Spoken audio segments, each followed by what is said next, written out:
Alors c'est pour ça que je n'aime pas me montrer sur certains jours. Parlons maintenant du film que... Si vous plongez votre regard dans les yeux de Michel Morgan, vous y verrez le ciel pur du cinéma français. Mais si vous osez regarder plus profondément, au-delà de cet azur légendaire, vous découvrirez un cimetière de rêves brisés.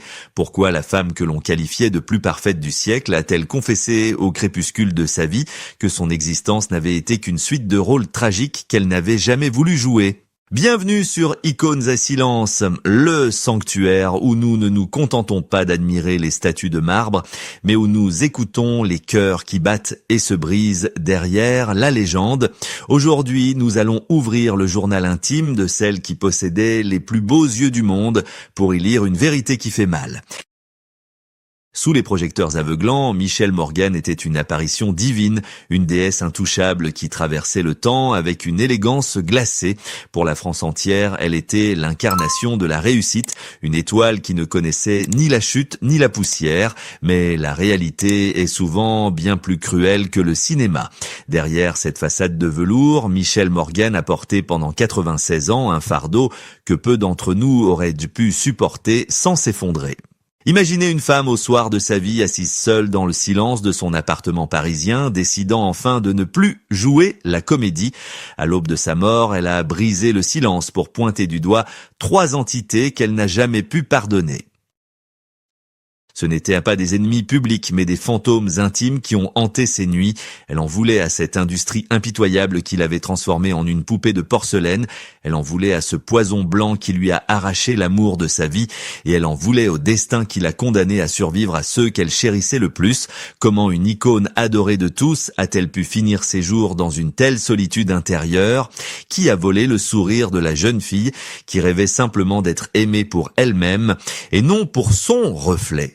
Restez avec nous, car l'histoire que nous allons vous raconter n'est pas celle d'une star, c'est celle d'une survivante. Mais pour comprendre la grandeur de sa douleur, il nous faut revenir au tout début, à l'instant précis où une adolescente nommée Simone a décidé de fuir sa propre vie. Avant d'être cette statue de glace admirée par le monde entier, Michel Morgan était une petite fille qui étouffait. Née sous le nom de Simone Roussel dans la grisaille bourgeoise de Dieppe, elle a très vite compris que sa véritable vie était ailleurs. Son enfance n'était pas misérable au sens matériel, mais elle était marquée par une pauvreté émotionnelle dévastatrice. Elle se sentait invisible, incomprise, une étrangère dans sa propre famille qui la voyait comme une enfant maladive et rêveuse. C'est ici, dans le silence de sa chambre, que la première fissure est apparue. À seulement 15 ans, poussée par une force vitale désespérée, elle commet son premier acte de rébellion. Elle ne demande pas la permission, elle s'enfuit. Elle prend la main de son jeune frère Paul et monte dans un train pour Paris, laissant derrière elle la sécurité de la province pour l'incertitude de la capitale. Ce n'était pas seulement un voyage, c'était une évasion.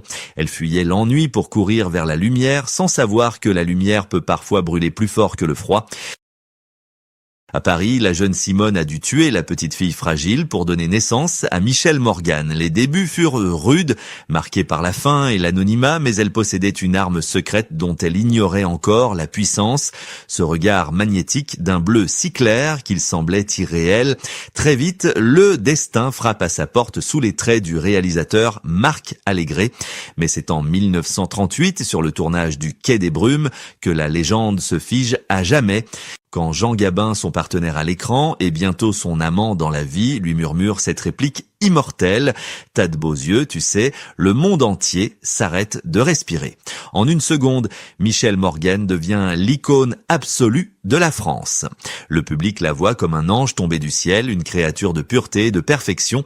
Pourtant, à l'intérieur, la jeune femme de 18 ans tremble. Elle sent peser sur ses épaules le poids écrasant de cette perfection exigée pour se protéger des assauts du monde extérieur, pour cacher sa timidité maladive et ses peurs de petite fille. Elle se forge une armure. Elle adopte cette attitude distante, cette élégance glacée qui deviendra sa signature. Ce que le public prenait pour de la hauteur n'était en réalité qu'un mur de défense. Michèle Morgan a appris à sourire sans montrer ses dents, à pleurer sans abîmer son maquillage, devenant prisonnière de sa propre image. Elle était devenue la fiancée de la France, le symbole de l'espoir à l'aube de la guerre, mais son cœur restait vide. La gloire ne comblait pas ce gouffre de solitude qu'elle traînait depuis Dieppe, et alors que l'Europe s'apprêtait à sombrer dans le chaos de la Seconde Guerre mondiale, Michèle a cru trouver une issue, une nouvelle fuite en avant. La France était à ses pieds, mais elle sentait que pour survivre et protéger sa famille, elle devait partir plus loin. Elle a tourné son regard vers l'Ouest, vers l'Amérique, vers ce lieu mythique où les rêves sont fabriqués à la chaîne. Elle pensait y trouver la liberté et la sécurité, loin des bruits de bottes qui résonnaient en Europe. Mais Michèle ignorait que pour garder sa couronne, elle s'apprêtait à vendre son âme à un endroit plus brillant mais infiniment plus cruel. Ce voyage vers Hollywood qu'elle imaginait comme un nouveau départ allait se transformer en un piège doré, marquant le début d'une malédiction silencieuse qui la poursuivrait jusque dans l'intimité de sa chambre à coucher. Hollywood, l'usine à rêves, a accueilli Michèle Morgan non pas comme une reine, mais comme une curiosité exotique. Les studios américains, obsédés par la rentabilité, ne voyaient pas en elle une artiste à la sensibilité fleur de peau, mais un produit à modeler. Ils ont tenté de la changer, de la standardiser, de transformer son charme français unique en une beauté américaine générique. C'est là, sous le soleil impitoyable de la Californie, que Michèle a découvert la brutalité cachée derrière les sourires éclatants. Elle a compris qu'aux yeux de cette industrie vorace, elle n'était qu'une poupée de luxe, une image que l'on pouvait vendre, acheter et jeter pour tenter de construire un semblant de foyer dans ce monde artificiel. Elle a épousé l'acteur William Marshall et a fait bâtir une immense demeure au Moelle 50 Cielo Drive. Retenez bien cette adresse car elle résonne aujourd'hui encore d'un écho sinistre dans l'histoire d'Hollywood. Bien avant que cette maison ne devienne le théâtre de l'horreur avec l'affaire Sharon Tate des années plus tard, elle fut pour Michèle Morgan le décor d'une solitude absolue. C'était un palais de style campagne française, magnifique et imposant, mais dont les murs semblaient suinter une froideur inexplicable. Michèle y vivait comme une princesse en exil, errant dans des couloirs trop grands, entourée d'un luxe qui ne réchauffait pas son cœur. Elle avait cru bâtir un sanctuaire, elle s'était construit une prison dorée. C'est dans cette maison, censée abriter le bonheur, qu'elle a ressenti les morsures d'un mariage qui s'effritait et d'une carrière qui ne la nourrissait pas. Elle a compris que l'Amérique ne lui donnerait jamais ce qu'elle cherchait éperdument, une âme. La richesse matérielle ne pouvait compenser la perte de son identité. Michèle Morgan, la femme aux yeux les plus célèbres du monde, se sentait plus invisible que jamais. Elle était devenue une étrangère dans sa propre vie, jouant le rôle de l'épouse parfaite et de la star internationale, alors qu'à l'intérieur, elle criait en silence. Le rêve américain s'était transformé en un cauchemar aseptisé. Poussée par un instinct de survie, elle a pris la décision déchirante de tout quitter, de briser cette cage dorée pour retourner en France. Elle pensait fuir le malheur en traversant l'océan, persuadée que le pire était derrière elle. Mais le destin est un dramaturge cruel. En rentrant à Paris, Michèle pensait retrouver la paix et la liberté. Elle ignorait qu'elle courait droit vers une passion dévorante qui allait la marquer au fer rouge. Elle allait rencontrer l'homme qui serait à la fois son plus grand amour et sa plus grande douleur. Elle avait échappé à la prison froide d'Hollywood, mais elle s'apprêtait à entrer dans une lutte bien plus terrifiante. Un combat contre un démon invisible qui ne portait pas de costume de producteur, mais qui se cachait dans l'ombre de l'homme qu'elle allait aimer jusqu'à la folie. C'est à Paris, loin des collines artificielles de Los Angeles, que Michèle pensait enfin trouver le repos, et elle l'a trouvé, ou du moins le croyait-elle, dans les bras d'Henri Vidal. Il était beau, il était talentueux, il était solaire. Avec lui, Michèle n'était plus la statue de glace. Elle était une femme passionnément amoureuse, prête à tout pour construire ce bonheur familial qui lui avait tant manqué. Le public français les adorait. Ils formaient le couple idéal, l'image même de la réussite et de l'amour glamour. Les magazines sur papier glacé se les arrachaient, immortalisant leur sourire complice, mais personne, absolument personne, ne voyait ce qui se passait une fois les photographes partis et les portes de l'appartement refermées. car Henri Vidal ne venait pas seul, il traînait avec lui une ombre immense, un démon chimique qui le dévorait de l'intérieur. La drogue, ce poison insidieux, s'était invité dans leur intimité, transformant leur histoire d'amour en un combat quotidien pour la survie. Michèle Morgan, l'actrice la plus puissante de son époque, s'est retrouvée totalement impuissante face à ce fléau. Elle a troqué ses robes de soirée pour l'habit d'infirmière et de gardienne.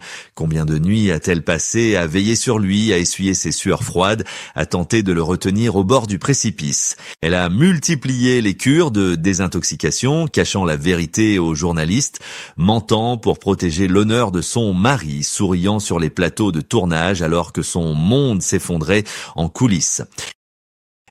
Elle croyait que son amour suffirait, elle pensait avec la naïveté de ceux qui aiment trop qu'elle pourrait le sauver par la seule force de sa volonté, mais l'industrie du cinéma, cette machine à broyer, continuait de solliciter Henri, indifférente à sa fragilité, le renvoyant sans cesse dans la lumière crue qui brûlait ses ailes. Le drame atteint son paroxysme en décembre 1959. Le cœur d'Henri Vidal, épuisé par des années de lutte et d'excès, cesse de battre. Il avait seulement 40 ans, pour Michèle c'est l'apocalypse. La femme aux yeux de légende se retrouve seule, pétrifiée par une douleur muette. Le monde a continué de tourner, les caméras ont continué de filmer, Michèle a dû se relever, se maquiller et retourner jouer la comédie car le spectacle doit continuer. Mais quelque chose en elle s'était brisé pour toujours. Elle avait tout, la gloire, la fortune, la beauté, mais elle venait de perdre l'essentiel face à un ennemi qu'elle ne pouvait pas combattre avec un scénario. C'est à cet instant précis que la rancœur a commencé à germer, une colère froide et silencieuse contre ce système qui utilise les hommes jusqu'à la moelle avant de les jeter. Elle a gardé le silence pendant des décennies, laissant le public croire à la légende dorée. Mais le temps n'efface pas les blessures, il ne fait que les creuser. Et alors que les années passaient et que la vieillesse approchait, Michèle Morgan a compris qu'elle ne pouvait pas partir sans dire la vérité, sans nommer les véritables responsables de son chagrin. Quand le grand âge est arrivé, quand les projecteurs se sont éteints et que le téléphone a cessé de sonner, Michèle Morgan ne s'est pas réfugiée dans le souvenir de sa gloire passée. Au contraire, dans le calme de sa retraite, elle a fait face à sa vérité, une vérité qu'elle avait dissimulée sous des couches de politesse et de discrétion bourgeoise. Si elle avait pu parler sans filtre, si elle avait pu hurler sa douleur au monde une dernière fois, voici les 3 noms qu'elle aurait condamnés, les 3 coupables qui ont brisé son cœur de femme derrière l'icône de cinéma. Le premier coupable, c'est cette machine à illusion qu'est le Star System. Elle ne pardonne pas à cette industrie de lui avoir volé sa jeunesse, de l'avoir obligée à porter un masque de perfection glacé alors qu'elle ne rêvait que de chaleur humaine. Elle a compris trop tard que ce métier, qui lui avait tout donné en apparence, lui avait en réalité tout pris, transformant Simone Roussel en une étrangère nommée Michèle Morgan, une entité publique qui ne lui appartenait plus. Le deuxième nom sur sa liste noire est le plus douloureux, c'est ce démon blanc, ces paradis artificiels qui ont emporté Henri Vidal. Elle ne pardonne pas à cette faiblesse chimique, à cette tentation destructrice qui rôde autour des artistes fragiles. Elle a vu l'homme le plus fort de sa vie devenir une ombre, et elle a ressenti la culpabilité atroce de celle qui survit. Elle en a voulu au destin de ne pas lui avoir donné la force de le sauver. Elle en a voulu à la nuit d'avoir gagné. Pour elle, chaque film, chaque succès après la mort d'Henri avait un goût de cendre, car elle ne pouvait plus partager cette lumière avec le seul être qui la comprenait vraiment. Mais la tragédie ne s'est pas arrêtée là, et c'est ici que réside le 3e et dernier coupable, celui qu'elle n'a jamais nommé, mais qui l'a hanté jusqu'à son dernier souffle, la cruauté du temps. En 2005, le sort s'acharne une dernière fois. Son fils unique, Mike Marshall, meurt à l'âge de 60 ans, Michèle à 85 ans. Il n'y a pas de mots dans le dictionnaire pour décrire la douleur d'une mère qui enterre son enfant. C'est l'ultime trahison de la vie. Elle, l'icône éternelle, est condamnée à vivre, à rester là, figée dans sa longévité, alors que sa chair et son sang disparaissent. Ce jour-là, quelque chose s'est définitivement éteint dans le regard le plus célèbre du monde. Elle a continué à vivre dignement, élégamment, mais son âme était déjà partie rejoindre ceux qu'elle avait perdus. Elle avait vaincu tous ses rivaux, elle avait traversé les époques, mais elle avait perdu la seule bataille qui comptait, celle de garder les siens auprès d'elle. L'histoire de Michel Morgan n'est pas seulement le récit d'une vie extraordinaire, c'est un miroir tendu vers nous, le public. Elle nous force à nous poser cette question brutale mais nécessaire. Sommes-nous capables d'aimer nos idoles pour ce qu'elles sont ou seulement pour ce qu'elles nous font rêver? Nous avons admiré ses yeux bleus pendant des décennies, nous avons consommé son image, nous avons projeté sur elle nos propres fantasmes de perfection, mais avons-nous jamais pris le temps d'écouter le silence qui hurlait derrière son regard? Michel Morgan a vécu 96 ans, elle a tout traversé, la guerre, l'exil, la gloire absolue et les deuils les plus cruels. Elle a survécu à ses amants, à son mari et même à son propre fils. Elle s'est restée debout, digne, élégante jusqu'à la fin, refusant de devenir une victime aux yeux du monde. Le 20 décembre 2016, les plus beaux yeux du monde se sont fermés à jamais. Mais en partant, elle nous laisse une leçon précieuse. La gloire est une armure qui brille, mais qui ne protège de rien. L'argent peut construire des palais, mais il ne peut pas empêcher la solitude d'y entrer. Au final, il ne reste pas les récompenses, ni les couvertures de magazines, ni les applaudissements. Il ne reste que l'amour que l'on a donné et celui que l'on a perdu. Michel Morgan voulait qu'on se souvienne d'elle, non pas comme d'une star intouchable, mais comme d'une femme qui a aimé passionnément, qui a souffert silencieusement et qui a continué d'avancer malgré les vents contraires. Aujourd'hui, quand vous regarderez à nouveau le Quai des Brumes, ne cherchez plus seulement la lumière dans ses yeux, cherchez-y la profondeur de l'océan, beau, mystérieux et parfois terrifiant. C'est là que réside sa véritable beauté, dans cette humanité blessée qu'elle a su transformer en art. Merci d'avoir partagé ce voyage intime avec nous sur Icônes un silence. Si cette histoire a touché une corde sensible en vous, si vous pensez qu'il est temps de redonner une voix à ceux qui ont dû se taire pour briller, alors rejoignez notre communauté. Abonnez-vous et partagez cette vidéo pour que l'on n'oublie jamais que derrière chaque icône, il y a avant tout un cœur qui bat. À très bientôt pour une nouvelle histoire, un nouveau silence à briser et une nouvelle légende à redécouvrir.